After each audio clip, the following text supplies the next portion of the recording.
So one of the I was asked a question during the live stream last time, or one of the questions after the live stream, which was because I was talking about when you're doing a presentation, you need to have one key point in mind. Keep it always in the back of your mind so that as you're talking, you have something to fall back on. As you're building your talk, you can tailor it as a result.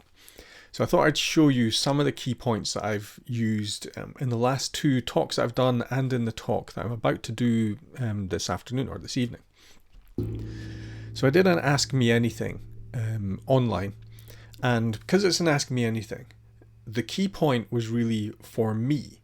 The key point was to keep me on track that when I am answering questions, I wanted to not have absolutes. Right? I wanted to try as much as possible to convince people that I was answering from my experience and explaining them as individual models of me.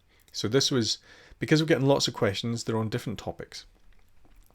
But the key point was an indicator for me to always try and explain the reasoning behind what I was saying, why I'm saying things in a certain way, what the answer is related to. So that's one instance of the key point. It was there to keep me on track, to have an overriding aim across all of the content and questions. At the Joy of Coding conference that I did last week, you can see that I had a bunch of stuff in my outline, but I also had a key point, which was, and this key point, what was important is this key point changed over time, right? Because the key point started with, I aspire to be a software developer, right? And everything that I was doing was related to how does this concept fit into the notion of software development. And over time, I realized as I was building this that the key point was really that we're aspiring to be solutions developer.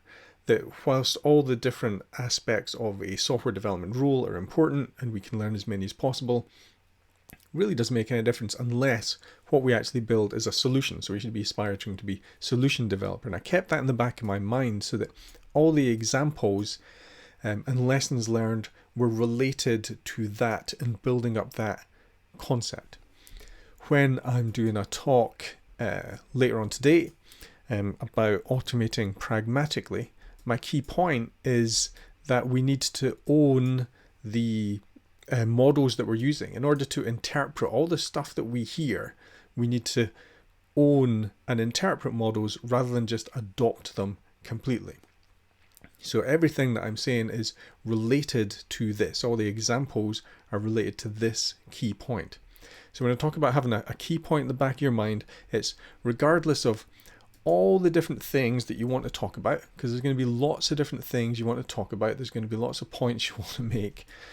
But overriding that is a key point that's going to help you filter it and help you answer questions and address this. So those are direct examples from work that I have done, because this is something that I do when I'm building talks, when I'm trying to create a blog post. I'm trying to work out what is the key message here that I need to tie it back to. And if I do that, I can filter out different concepts and they can be useful for other content later on. I don't have to try and cram everything in.